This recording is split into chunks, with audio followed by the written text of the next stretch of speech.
ప్రజలకి అలిమిగానటువంటి హామీలు ఇచ్చి మరి మాట నిలబెట్టుకోలేనటువంటి పరిస్థితిని మనం చూసినాం. అది నాలుక తాటిమట్ట అన్నట్టుగా నోటికొచ్చినన్ని హామీలు ఇచ్చారు. 100 రోజులనే అమలు చేస్తా అన్నారు. 100 రోజులు కాకముందే మాట్లాడుతూ ఉన్నారని అన్నారు. అదేవిధంగా 2 లక్షల రుణమాఫీ అయితే ₹1,00,000 ఎవరికైతే రుణమాఫీ వచ్చిందో వెంటనే బ్యాంకులకు పోయి మళ్ళీ 2 లక్షలు తెచ్చుకోండి 9వ తారీఖు నేను ప్రమాణ స్వీకారం చేస్తా ఉన్నా. ప్రమాణ స్వీకారం చేసిన వెంటనే రుణమాఫీ చేస్తా అని చెప్పిండు. వాళ్ళందరూ నమ్మి కొంతమంది 2 లక్షల రుణమాఫీ తెచ్చుకున్నారు. వాళ్ళందరూ కూడా మరి ఇంట్రెస్ట్ పడుతుంది. మరి చక్రవడ్డీ బారు వడ్డీ వేసి రైతుని నడ్డి విరిచేటువంటి పరిస్థితి కనపడతా ఉంది. కేసీఆర్ గారు ఉన్నంతసేపు 24 గంటల కరెంట్ వస్తుంది. కేసీఆర్ గారు అధికారంలోకి దిగిపోగానే కరెంట్ ఉండదు ఈ రాష్ట్రంలో. కేసీఆర్ గారు ఉన్నంతసేపు మంచినీళ్ళు వస్తాయి. కేసీఆర్ గారు అధికారంలో దిగిపోగానే మంచినీళ్ళు రావు. అట్లాగే ఎన్నికల హామీలల్లా రైతులకి గిట్టుబాటు ధరతో పాటు బోనస్ ఇస్తాం, ₹500 బోనస్ ఇస్తామన్నారు. అట్లాగే నీళ్లు లేక ఈ రాష్ట్రంలో రైతాంగం పంటలన్నీ ఎండిపోయి ఇప్పటికే 200 మంది అమాయకమైనటువంటి రైతాంగం అంతా అయ్యో మమ్మల్ని ఆదుకోవడానికి ప్రభుత్వం ముందుకు రావట్లేదని చెప్పేసి మరి ఇవన్నీ చూసిన తర్వాత రైతాంగానికి భరోసా కల్పించాలని వెంటనే కాళేశ్వరం ప్రాజెక్టు మీరు చూసిరు. కేసీఆర్ గారు బయట రైతుల కోసం అడుగు పెట్టగానే బాహుబలి పంపుల్ని ఆన్ చేసి నీళ్ళు వచ్చినాయి.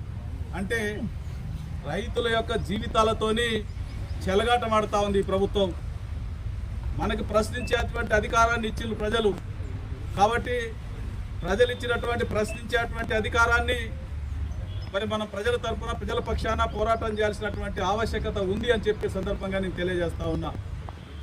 మేము ఒకటే కోరుకుంటా ఉన్నాం. వాళ్ళు ఉలిసిపాటు ఎక్కువ ఉంది కాంగ్రెస్ వాళ్ళకి. మేము ఒకటే కోరుకుంటా ఉన్నాం, ఎట్టి పరిస్థితుల్లో ఈ ప్రభుత్వం 5 సంవత్సరాలు ఉండి తీరాల్సిందే. మా భద్రాద్రి రాముని ఆశీస్సులతోని కోటి దండాలు పెడతా ఉన్నాం. ఈ ప్రభుత్వాన్ని 5 సంవత్సరాలు ఉంచాలి అని కోరుతా ఉన్నాం. ఒక్క హామీని కూడా అమలు చేయకపోతే వదిలిపెట్టే పరిస్థితి లేదు. తాట తీసి వదిలిపెడతామని చెప్తా ఉన్నాం. మీరు పరిపాలన చేయాలి, అమలు చేసేంతవరకు వదిలిపెట్టం మిమ్మల్ని బిడ్డ అని చెప్పేసి ఈ సందర్భంగా నేను తెలియజేస్తా ఉన్నా. అడ్డుగోలి మాటలు మాట్లాడుతూ ఉన్నారు. మాట్లాడితే పెద్దలు ఉందాతనంగా ఉండాలి. ఈ సమాజానికి భవిష్యత్ తరాలకి యువజన నాయకులకు కానీ పిల్లలకు కానీ రోల్ మోడల్గా నిలవాల్సింది పోయి పేగులు వేసుకొని దండలు వేసుకొని మనకి దొమ్మరోళ్ళు ఉంటారు మన ఊర్లల్లో. అదేంటి మనం బొడ్రాయిలు వేస్తాం. బొడ్రాయిలు అయితే వాళ్ళు ఏం చేస్తారు, మెడకి పేగులు వేసుకొని రక్తం పూసుకొని ఉట్టులు పెడతారు ఈ ఊరు చుట్టూ. ఒక అట్లుంది ఆయన కథ అంతా. ఇక మరి వేషం వేస్తా ఉన్నాడు ముఖ్యమంత్రి ఖాళీ బిందెలతోని. ఖాళీ బిందెలు మనం చూసినామా? ఖాళీ బిందెలు మరి ఆనాడు ఉమ్మడి ఆంధ్రప్రదేశ్లో విడిపోయిన తర్వాత ఏమున్నదో ఏం లేదో ఏది మనకు తెలవకపోయినా కానీ ఒక మాట మాట్లాడలే, కడుపులో దాచుకొని మరి మనంతా కూడా ఈ రాష్ట్రాన్ని అద్భుతంగా తీర్చిదిద్దుకోవడం కోసం ప్రయత్నం చేసినాం తప్ప అడ్డుగోలుగా మాట్లాడుతూ ఉన్నారు. మీరెవరు కూడా ఆధారపడాల్సినటువంటి అవసరం లేదు. భవిష్యత్తు మనదే. 100కు 100% ప్రజలు మళ్ళీ వెంటనే తెలుసుకున్నారు. తెలుసుకొని మనం అనుకుంటా సామెతే ఉండే, పాలిచ్చే బర్రె పోయిన తర్వాత అరే బుడ్డెడు పాలిచ్చింది అన్నట్టే అయిపోయింది కథ. ఇప్పుడు ప్రజలకు తెలిసింది. ఇప్పుడు కరెంటు కష్టాలు వచ్చినాయి, నీళ్ళ కష్టాలు వచ్చినాయి, మరి రుణమాఫీ లేదు, పింఛన్లు లేవు, బంగారం లేదు. మా ఆడొక్కలు అయితే బాగా ఆశపడ్డరు. ఉచిత బస్సు తనుకొని గుద్దుకొని ఇప్పుడు మంచిగా ఉన్నది, బ్రహ్మాండంగా ఉన్నది. ఇక అందుకనే బంగారం ఇస్తారంటే ఆశపడ్డారు. మా వాళ్ళు అయితే ఏలే ఓట్లు ఆడోళ్ళు వేయలే, మహిళలు ఎవరు వేయలే. ఉచిత బస్సు కదా అని అటు వేసి పడేసారు కథం. ఇప్పుడు అంటా ఉన్నారు అంతా అయ్యో గిట్ల అయిపోయింది అనుకోలేదు మేము. ఏమైందంటే రాజుగారి ఏదో చాత్రం ఉంటుంది కదా, పిందెల అట పాలు పోసేటప్పుడు అట నేను ఒక్కనే కదా పోసేది, మా రేఖాంతరావు ఒకడే ఓడిపోతాడు కానీ అక్కడ కేసీఆర్ ముఖ్యమంత్రి ఉంటాడు. అయ్యో కేసీఆర్ లేడంటే ఎట్లుంటాడు.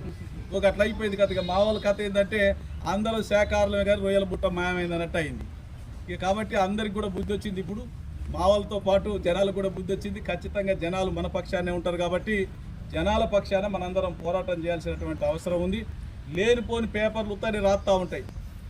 నా మనస్సులో ఏమున్నదో వాళ్ళకి ముందే అర్థమవుతుంది. అర్థమైపోయి వాళ్ళు ముందే ఇక పార్టీలు మారుతారని రాస్తా ఉన్నారు. ఒకడు బీజేపీ పార్టీ అంటాడు, ఇంకేదో పార్టీ అంటాడు, నక్సలైట్ పార్టీ అంటాడు, ఇక ఇన్ని పార్టీలు అంటూ ఉంటాడు. ఎవరు ఇష్టం వచ్చింది వాడు రాస్తా ఉంటాడు. ఎవరు యాడికి మారరు, ఎవరు బోరు. పోయే వాళ్ళని పొమ్మని ఎప్పుడో చెప్పినాం, ఎవరు బోరు. మీరు ఏం అధైర్యపడద్దు. 100% ప్రజల పక్షాన్ని నిలబడదాం. కేసీఆర్ గారి నాయకత్వాన్ని బలపడదాం. భవిష్యత్తులో మనదే ప్రభుత్వం అని చెప్పేసి ఈ సందర్భంగా నేను తెలియజేస్తాను. ఎన్నికల కోడ్ ఉంది కనుక ఎన్నికల కోడ్ అయిన తర్వాత ఈ ప్రభుత్వం అతలాకుతలం కావాలి, దెబ్బకి ముచ్చబోసుకోవాలి. బయటికి రావాలంటే వెనకో 10 కార్లు పోలీసుల కార్లు ఉండాలి, ముందో 10 కార్లు పోలీసుల కార్లు ఉండాలి. ఎన్నికల కోడ్ ఉంది. మనం చేసే 10 నిమిషాలకి పోలీసులతో ఉలికిపడతారు. చూసిన 100 మంది ఆడికి, మనమే 100 మంది లేవు, వాళ్ళు 100 మంది వచ్చే పరిస్థితి ఉంది. గట్లుంది గత అంత భయం ఉన్నది ఈ ప్రభుత్వానికి. ఇక పోలీసులు అయితే పారైపోయారు. మనకి పర్మిషన్ ఇచ్చేది ఉన్నదో లేదో అని తెలియక పాపం మనోళ్ళు పారైపోయారు. కానీ మనం కలెక్టర్ గారితో మాట్లాడి పర్మిషన్ తీసుకున్నాం. కానీ వీళ్ళైతే వామ్మో ఈ కాగితం తీసుకుంటే ఏమైతే గంత భయపడతారు. మొత్తం మాదంతా ఫ్రెండ్లీ పోలీస్, మాదంతా కూడా అప్పుడు మేమంతా ఫ్రెండ్లీ పోలీసింగ్ బ్రహ్మాండంగా చేసినాం. ఎవరి మీద ఒత్తిడి చేయలే, ఎవరి మీద కేసులు పెట్టలే, బలవంతం చేయలే, చక్కగా బ్రహ్మాండంగా చేసినాం. కానీ పాపం అంతా భయపడతా ఉన్నాం. నిజంగా అప్లికేషన్ ఇచ్చేందుకు పోతే పారిపోయిందట. వామ్మో ఏమైద్దు అని చెప్పి అంత భయపడతా ఉన్నారు. కానీ ఇప్పుడు ఎన్నికల కోడ్ కాబట్టి మేము కూడా సహనంతో ఓపికతో ఉన్నాం. తర్వాత భవిష్యత్తులో ఈ ప్రభుత్వానికి చుక్కలు చూపిస్తాం, ఎక్కడ వదిలిపెట్టాం. ఇచ్చినటువంటి ప్రతి హామీని 420 హామీల్ని అమలు చేసేంతవరకు వేటాడుతాం. ఎవరిని కూడా వదిలిపెట్టామని చెప్పే సందర్భంగా తెలియజేసుకుంటూ వచ్చినటువంటి మిత్రులందరూ కూడా ప్రత్యేకంగా ధన్యవాదాలు. మరి ఎన్నికల కోడ్ ఉంది కాబట్టి